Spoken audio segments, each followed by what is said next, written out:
Rusijos oligarchai pradeda perkelti savo turtus iš Vladimiro Putino pasiekiamumo ribų, signalizuodami, kad Kremlių supanti elitas nebetiki dabartiniu režimu.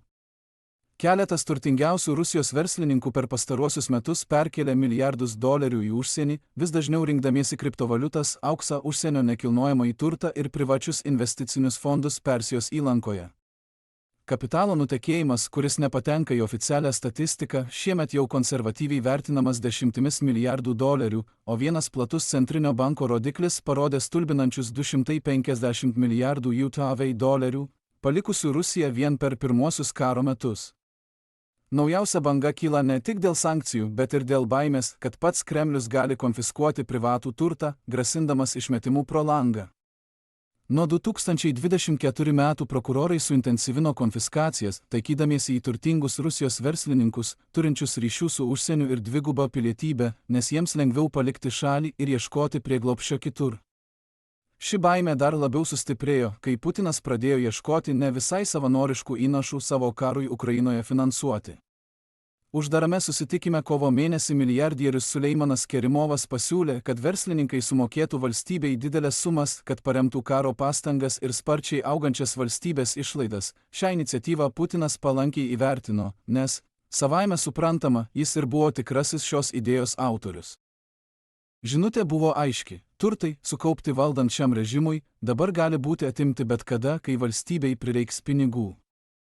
Prokurorai jau grąžino valstybei turto, kurio vertė viršija 44 milijardus eurų, įskaitant didelės žemės ūkio bendrovės, aukso kasybos interesus ir Maskvos Domodedovo oro uostą. Tačiau daugelis turtingų rusų į tai reaguoja kitaip. Jie perkelia pinigus į Kiprą, Jungtinius Arabų Emyratus, Turkiją, Saudo Arabiją, Afrikos valstybes, Monaką, Armėniją, Kazachstaną ir Kirgiziją. Ypač pastebima, kad Dubajaus nekilnojamojo turto ir kriptovaliutų rinkos tapo itin naudingos perkeliant turtą tarp jurisdikcijų, apeinant tiek vakarų sankcijas, tiek Kremliaus kontrolę. Putino finansų paieškų priežastis paprasta: Rusijos karo iždas mažėja, o išlaidos toliau sparčiai auga. Karinės išlaidos pernai pasiekė maždaug 175 milijardus eurų, tai sudaro apie 8% šalies bendrojo vidaus produkto. Vien per pirmąjį šių metų ketvirtį, kaip pranešama, išlaidos siekė 64 milijardus eurų, o tai sudarė beveik pusę visų federalinių išlaidų tuo laikotarpiu. Bendros su karu susijusios išlaidos nuo karo pradžios 2022 metais viršijo apytiksliai 581 milijardą eurų. Tuo tarpu naftos ir dujų pajamos silpnėja dėl sankcijų, eksporto nuolaidų, didesnių transportavimo išlaidų, mažesnių kainų ir Ukrainos smūgių perdirbimo gamykloms bei kuro infrastruktūrai. Biudžeto deficitas nuolat viršija planus, nacionalinio gerovės fondo rezervai smarkiai sumažėjo, nors jie ir buvo skirti krizinėms situacijoms spręsti ir dabar naudojami biudžetui gelbėti. Rusijos akcijų rinka patyrė ilgiausią nuosmukį nuo 1997 metų, o pagrindinės Rusijos įmonės prarado nuo 20 iki 50% savo vertės.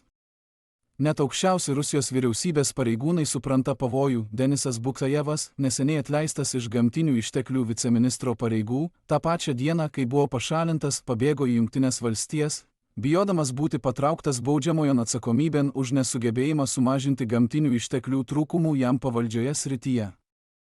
Jo pasitraukimas rodo, kad bėgimas iš šalies jau nebėra vien verslininkų reikalas. Valstybės ministrai, kurie anksčiau taip pat praturtėjo iš Putino sukurtos sistemos, dabar ieško išeičių, kol dar netapo patogiais atpirkimo ožiais ar nepradingo be žinios.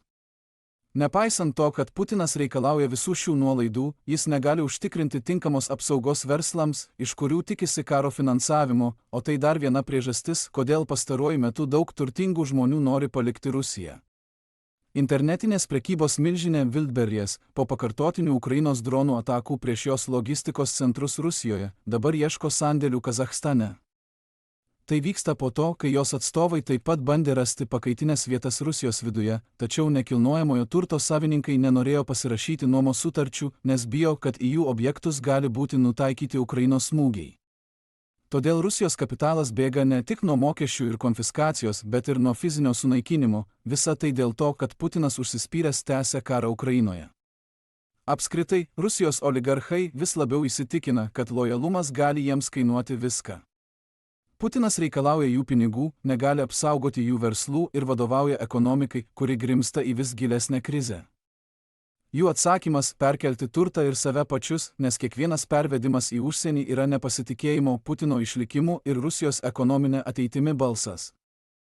Kremlius tai laikys išdavystę, tačiau elitas nemato kitos išeities ir traukiasi, nes laivas skęsta, o visi nori pabėgti, kol Putinas neuždarė paskutinių išėjimų. Norėdami pamatyti necenzūruotą kovos vaizdo medžiagą, kurią naudojame šiame reportaže, apsilankykite mūsų interaktyviame naujienų žemėlapyje. Čia mūsų nevaržo YouTube taisyklės ir pagaliau galime parodyti jums visą neiškirptą tikrų įvykių versiją. Tačiau dar svarbiau, šis žemėlapis suteiks jums prieigą prie visų mūsų reikšmingų įvykių analizių, kurios gerokai pranoksta tai, ką galime įtraukti į trumpus kasdienius vaizdo įrašus. Galiausiai, oficialiai pristatome 2 mūsų interaktyvaus žemėlapio kartą. Tai, ką dabar matote savo ekrane, yra gerokai patobulinta ir daug galingesnė žemėlapio versija, turinti dar daugiau pažangių funkcijų ir naujienų analizės įrankių. Naujojo žemėlapio pristatymo proga taip pat skelbiame 50% nuolaidą visiems prenumeratos planams. Pradedant vos nuo $4,99, jūs ne tik gausite išskirtinę prieigą prie žemėlapio, bet ir atrakinsite visus mūsų išskirtinius strateginius atnaujinimus, fronto apžvalgas ir strateginės geopolitikos vaizdo įrašus. Tad apsilankykite nuorodoje aprašyme ir tapkite išskirtiniu mūsų bendruomenės nariu. Nuoširdžiai vertinu kiekvieną, kuris prisijungė prie mūsų, jūsų palaikymas mums reiškia labai daug.